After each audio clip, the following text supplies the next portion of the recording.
Entramos pues de lleno en el análisis de la teoría austriaca, analizando qué concepción tiene dicha escuela de la esencia de lo económico y qué metodología debe seguir la economía política. Es común en epistemología dividir las ciencias en fácticas y formales. Las primeras se basan en la observación y en la experimentación. Tienen objetos de estudio reales y sus juicios son en general sintéticos. Las segundas tienen por objeto entes de razón, usan el método axiomático deductivo y sus juicios son en general analíticos. Para entender eso, mira, en epistemología tradicional, sí, las ciencias en ciencias fácticas, o sea, de hechos observables, y formales, es decir, de reflexiones axiomáticas deductivas. Para definir mejor la definición entre fácticas y formales, se dice que las ciencias fácticas se basan en la observación y la experimentación, física, química, biología, y las ciencias formales, como dice acá, se basan en entes de razón. Por ejemplo, cuando uno dice el amor. El amor es algo que no se puede observar en sí como un ente, pero que se puede comprender como concepto, es un ente de razón. O por ejemplo, un triángulo. Un triángulo perfecto no existe en la realidad, no es un triángulo perfecto, pero se puede pensar como concepto. Entonces, un ente de razón. Las ciencias que trabajan con entes de razón, o sea, con conceptos, y que deducen teoremas a partir de estos entes de razón, se llaman ciencias formales, la lógica y las matemáticas. Y como repite esta introducción, las ciencias fácticas usan la experimentación, usan juicios sintéticos, es decir, juicios que sintetizan, que unen una observación con una reflexión, parten del mundo real, de lo singular, y sintetizan una idea. Y los juicios analíticos, que son axiomáticos deductivos, que son juicios de deducción a priori, sin demostración empírica, son usadas por las ciencias formales. Otra forma de decir lo mismo es decir que las ciencias fácticas trabajan con juicios a posteriori, juicios sintéticos, después de la observación, después de la experimentación, y las ciencias fácticas, las ciencias formales, matemáticas, lo que trabajan con juicios a priori, juicios analíticos, que parten deductivamente y después de deducir la verdad entre sí, así el teorema, lo explica en la realidad. Sin embargo, hay ciencias que, aunque no estudien entes de razón, como las ciencias formales, no emplean el método experimental y son rigurosamente deductivos, es decir, serían ciencias fáctico-deductivas. Sus leyes no son derivadas de múltiples casos, sino que se infieren de premisas generales. Tal es la característica de la economía política austríaca. ¿Por qué dice esto Zanotti? Lo dice porque las leyes, los teoremas de la ciencia económica de la economía política austríaca son deducidas de manera lógica, o sea, de manera no empírica a priori, a partir de el axioma central, que es que el hombre actúa. Pero esa deducción, lo que sería de esa premisa de que el hombre actúa, de la cual sería la utilidad marginal decreciente, la imputación de la utilidad marginal a los factores de producción, la preferencia temporal en el tiempo, la ley de utilidad de rendimientos decrecientes. Todos esos teoremas económicos se derivan de la premisa principal, que es del hombre actúa. Entonces son ciencias deductivas, igual que las formales. Pero el hecho de que el hombre actúa es un hecho empírico. El hecho de que el hombre actúa solo se puede mostrar actuando o tratando de refutar una acción de que uno actúa, la premisa. O sea, yo al tratar de demostrar que la premisa del hombre actúa es falsa, tengo que actuar, levantar la mano y decir el hombre no actúa. y ya estoy actuando a la hora de hacerlo. O sea, la manera en que se parte de la acción de la premisa mayor, de la premisa central, es actuando. Es algo fáctico. Por eso que Zanotti dice que la ciencia de la economía política austriaca es una ciencia entre la fáctica y la formal, es fáctica deductiva. Tiene algo de fáctico, porque la acción humana es algo empírico, y tiene mucho deductivo, porque a partir de ese axioma se deducen deductivamente los teoremas. Y eso es algo muy característico y único de la ciencia económica austriaca. Por mientras comenta cómo analiza la economía las otras escuelas, porque sí es verdad que la escuela austríaca es bastante diferente a las otras, en muchos. Bueno, sí, es muy diferente, es más filosófica, es más deductiva, es menos matematizada. Hay muchas diferencias metodológicas. Tú tienes dos variantes. La variante Rothbard-Mises, Mises-Rothbard-Boys, o Mises-Rothbard-Boys, que son totalmente a priorísticos.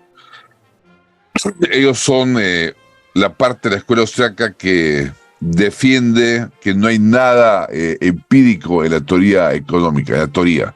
En la historia económica se dice que se aplica a la historia, ¿no? Pero en la teoría económica dice que todo es axiomático deductivo y que todo se usa de manera a priori y por lo tanto es válido a priori. No hay forma en que falle la teoría económica si se ha deducido correctamente la teoría. Esos son los Mises-Rothbard Boys. Mientras que los Mises-Hayek-Kirchner Boys decimos que hay un núcleo así como Lakatos hablaba de un núcleo central en la física y en la química, un núcleo central de conocimientos que no es contrastable, así como la física y la química, los paradigmas que influyen en la física, las teorías químicas y físicas, tienen un núcleo central metafísico que no es contrastable, no se puede demostrar con experimentos. Así decimos nosotros que la ciencia económica austriaca tiene un núcleo central que no es contrastable, que es la praxeología, que es justamente la derivación de todos los teoremas de manera deductiva a partir del teorema central de que el hombre actúa de la acción humana, y que alrededor de esa praxeología, y acá viene la unión y el puente que le tendemos a las ciencias normales, viene un conjunto de hipótesis auxiliares que sí son contrastables. Por ejemplo, la teoría económica austriaca, aunque la plantea Mises, es empírica en el sentido que, por ejemplo, hay un momento en que Mises dice, ahora apliquemos esto al mundo normal, dice él, a partir de que habla del mercado.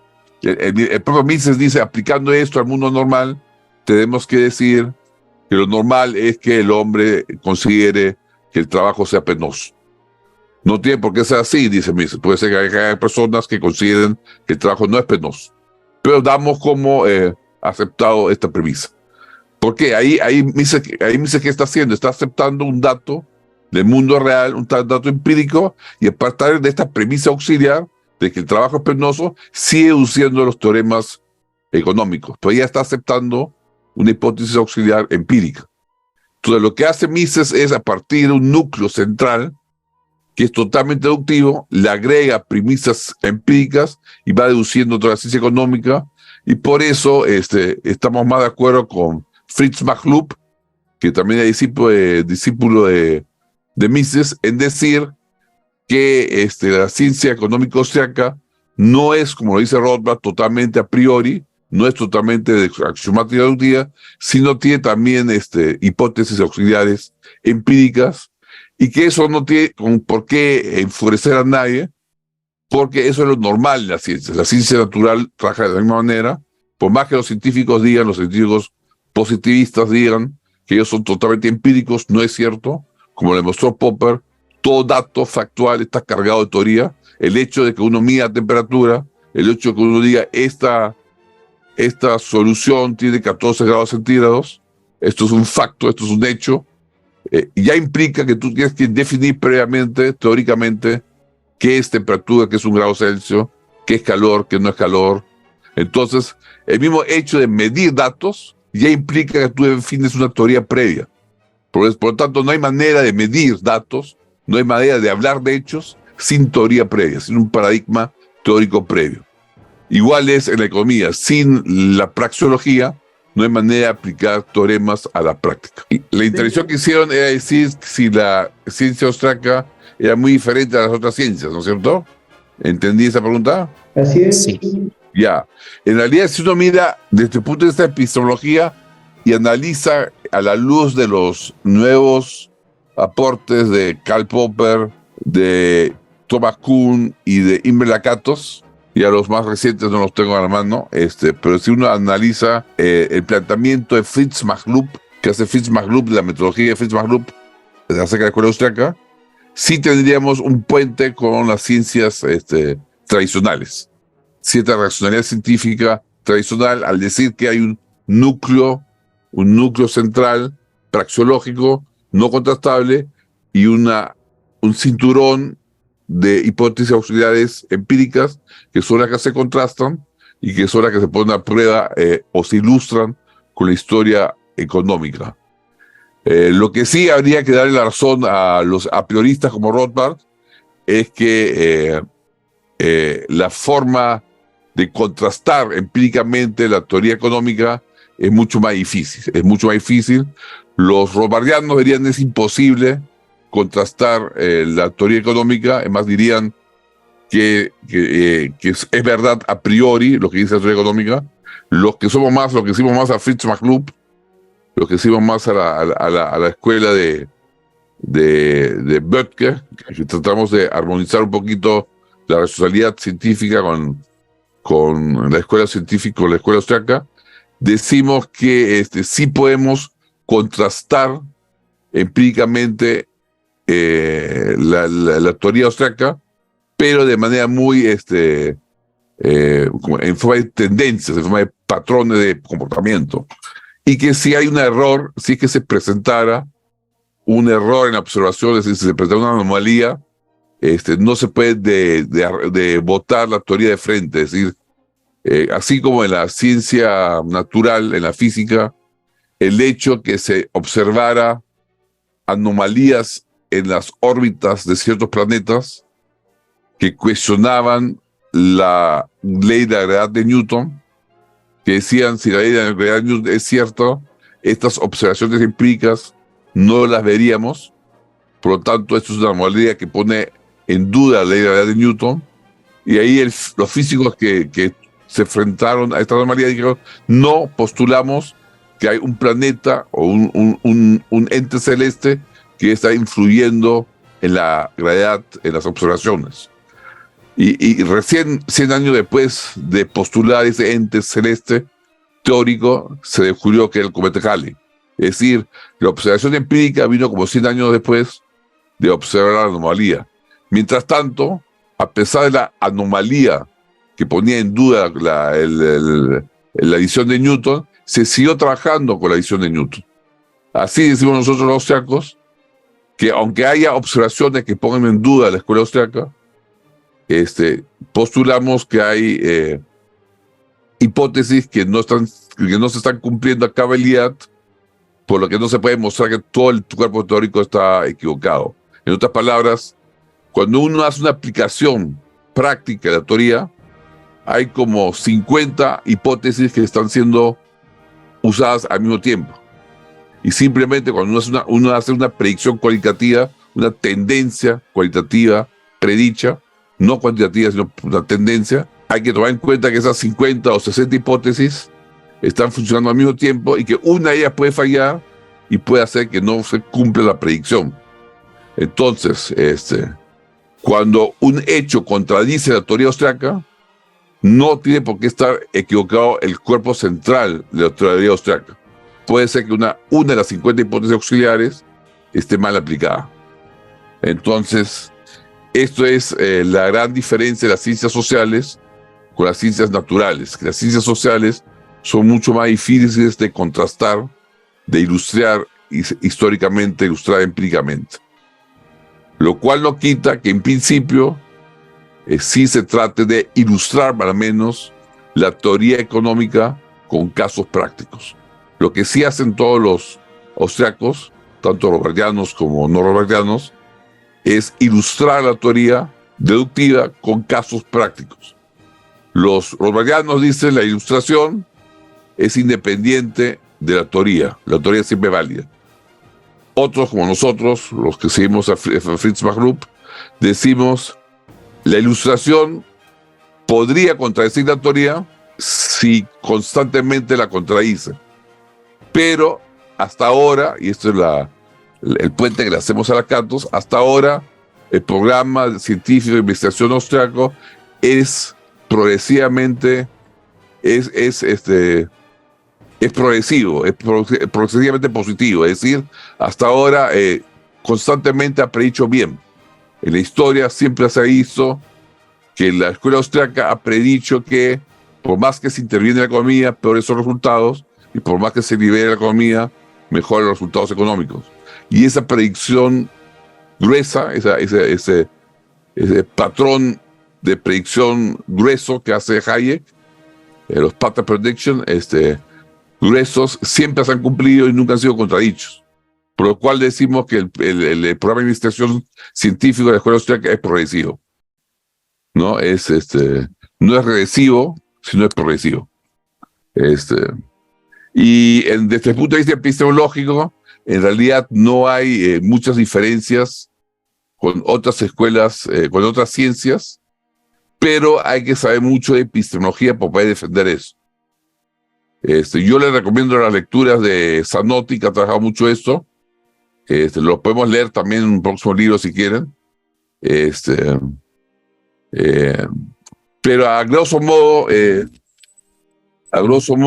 sí es cierto que el núcleo central de la economía austriaca se deduce de manera deductiva y no de manera empírica, que es diferente a la escuela neoclásica, ¿no?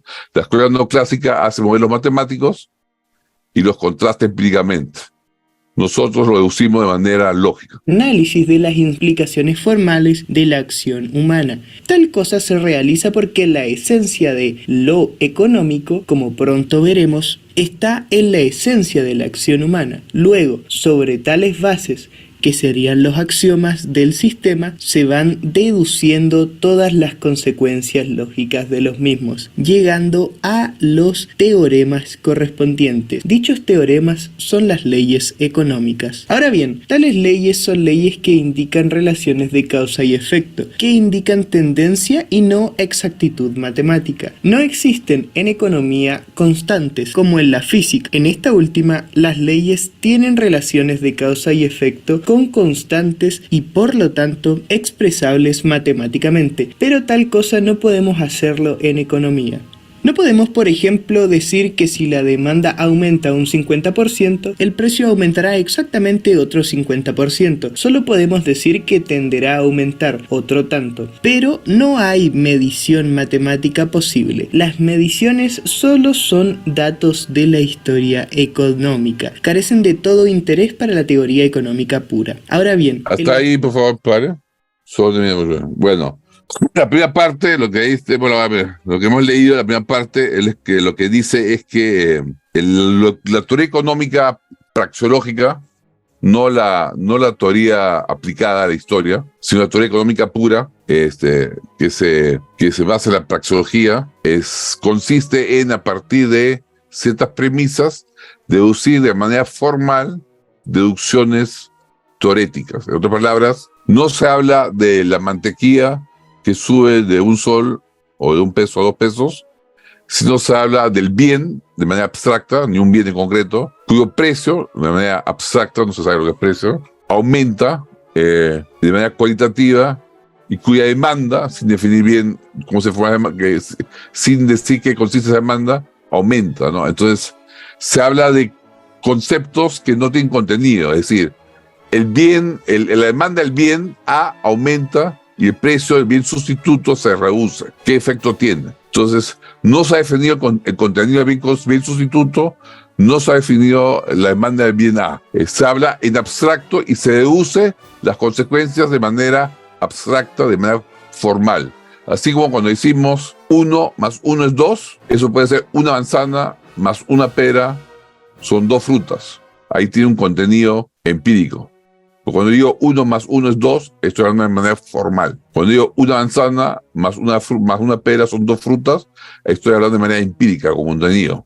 Así, los teoremas de la praxeología, que son una base de la economía austriaca, se usan de manera formal, se usan sin contenido empírico y tienen que cumplirse de manera a priori. ¿Por qué? Porque son deducciones lógicas bien hechas. Por lo tanto, las predicciones o la teoría es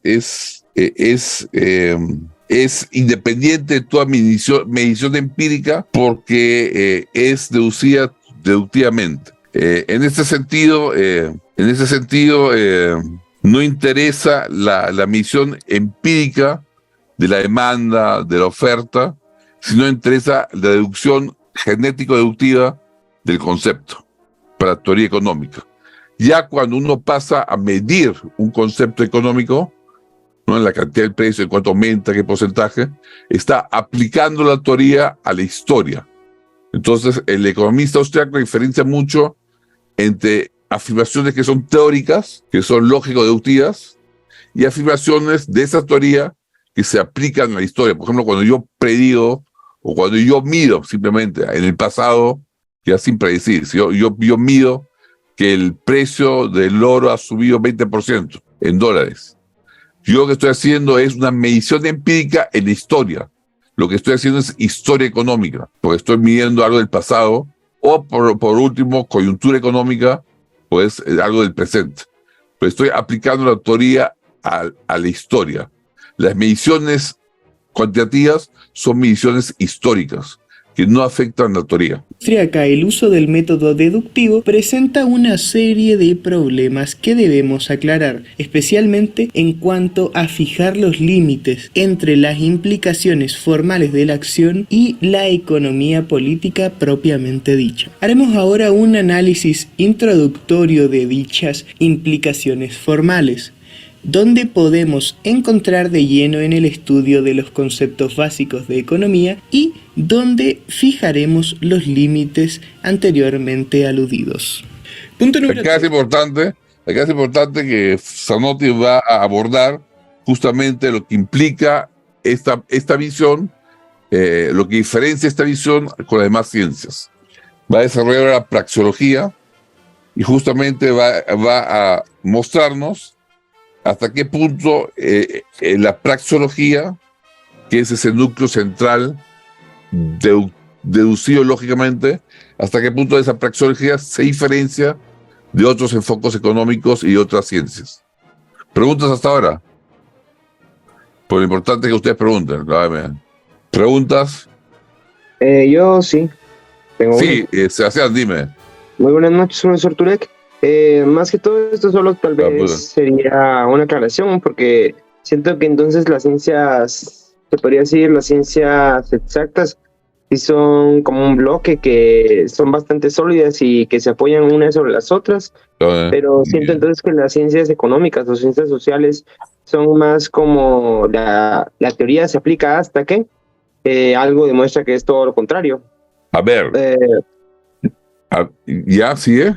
No quiero interpretar. Sí, ya, mira, la ciencia natural es igual. La ciencia natural también es válida hasta que se muestra lo contrario. Por ejemplo, la física de Aristóteles, la física de Aristóteles era válida y predecía mucho mejor los movimientos de los astros, inclusive en la época en que Galileo y Copérnico postulaban su modelo heliocéntrico. O sea, inclusive en la época en que Copérnico y Kepler y Galileo postulaban que el centro de la galaxia era el Sol, las matemáticas del modelo ptolomaico, en base a Aristóteles, predecían matemáticamente mejor las posiciones de los astros en el cielo. O sea, empíricamente, el método ptolomaico era superior al modelo de Copérnico, porque predecía mejor. Sin embargo, por la simplicidad del modelo, se adoptó el heliocéntrico y después se tuvo mejores resultados. ¿Por qué se hizo ese cambio? Thomas Kuhn nos refiere que simplemente se realizó el cambio de paradigma por razones accidentales. Pudo haber predominado otro paradigma. Lo que demuestra Kuhn es que el cambio de la revolución de los paradigmas, inclusive de las ciencias naturales, no es una mejora empírica, sino es un fenómeno social. Y eso es muy importante, porque mucha gente que ha crecido en el ambiente positivista del colegio, de la universidad, cree que las ciencias naturales es algo mucho más macizo, como dijiste tú, algo mucho más preciso y algo mucho más seguro, y que las ciencias sociales son más blandas, más inseguras. Esto no es así. Las ciencias naturales son igual de inseguras que las ciencias sociales, solo que su objeto de estudio, la materia, es más simple. Y como el objeto que se estudia, la materia, lo material, la sustancia, es más simple, es más fácil medirlo y es más fácil hacer afirmaciones contrastables. En cambio, en la ciencia económica o la ciencia social, la sociología, o en la psicología, en la ciencia económica, el objeto de estudio es mucho más complejo, puede ser el ser humano, que tiene vida propia, que tiene móvil propio, que tiene movimiento propio. Los átomos no deciden de hoy a mañana juntarse y fusionarse y hacer una explosión nuclear. Que los seres humanos sí pueden juntarse y seguir haciendo una revolución. Entonces, el objeto de estudio de la ciencia social es mucho más complejo y por lo tanto las predicciones son mucho más inciertas, mucho más difíciles de hacer. Pero la naturaleza de la ciencia es la misma. Un núcleo duro, tanto en las ciencias naturales como en las ciencias económicas, un núcleo duro no contrastable en las ciencias naturales, en la metafísica que está detrás de la física, y un núcleo de un cinturón de hipótesis auxiliares que son las que se contrastan. Lo que pasa es que estamos tan acostumbrados a la visión física hoy en día que nos parece mucho más duro la ciencia natural, cuando en realidad son igual de inseguras vistas en el tiempo. O sea, si tú estudiaras la física en su desarrollo histórico, verías lo mutable que es la física. Justamente ahora que vemos que este telescopio que han puesto en órbita ha observado, creo que 6 o 9, no me acuerdo, galaxias más grandes que la Vía Láctea. Se ha puesto en duda todo lo que se ha estudiado en física hasta ahora. ¿Han escuchado esa noticia? Les voy a pasar la noticia.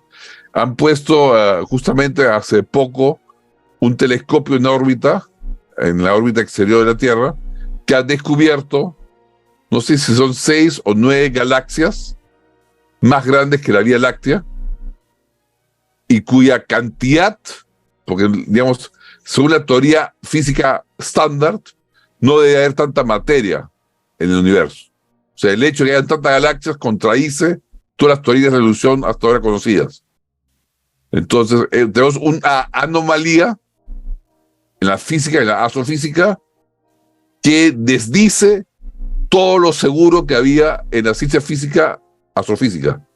Y eso es lo que quiero mostrarte, que lo que parece seguro en la física, que parece una ciencia muy segura, no es tan segura como aparentan los físicos. Y eso es importante que te digas ese mensaje, que no necesariamente lo que dice la física es 100% verdad. Es más, los científicos naturales, ¿qué hora es? 8:50, te van a decir que ellos trabajan con conjeturas provisionales, conjeturas que pueden ser reemplazadas por nuevas conjeturas en el futuro. Bueno, lo que sé del telescopio Webb es que decía que el universo ya había sido creado como 4.000 o 5.000 millones de antigüedad, ¿no? Pero con el telescopio Webb dice que llegó a 13.000 millones de antigüedad, ¿no? Y dice que están a la mitad todavía, o sea que no se sabe todavía, y que van a lanzar otro telescopio más potente con otro método, con este es infrarrojo, ¿no? Van a lanzar con uno de microondas. Sí, pero Porque que va a demorar otra década más para otra vez a investigar más. claro, Eso es lo que salió ahí, ¿no?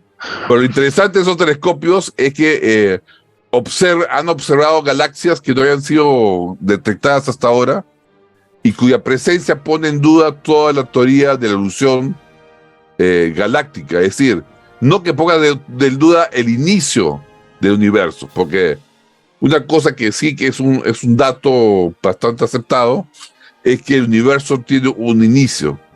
La pregunta es, ¿hace cuántos millones de años? Ahí es donde se pelea la gente, ¿no? Pero dado el inicio del universo, la pregunta es, ¿cómo ha sido la evolución del desarrollo del universo? Y ahí hay otras teorías que están empezando a entrar en vigencia, ¿no? Que hayan sido descartadas y que hoy en día están entrando en vigencia. Porque justamente el hecho de que hayan tantas galaxias contradice la teoría tradicional de la evolución, ¿no? O sea, más que poner en duda el inicio del universo, lo que ha hecho el telescopio es poner en duda las teorías del desarrollo evolutivo del universo. Muy bien. Bueno, estaríamos por hoy, sí. Sí, bueno, para concluir la clase, que estamos por ahora, yo quería decir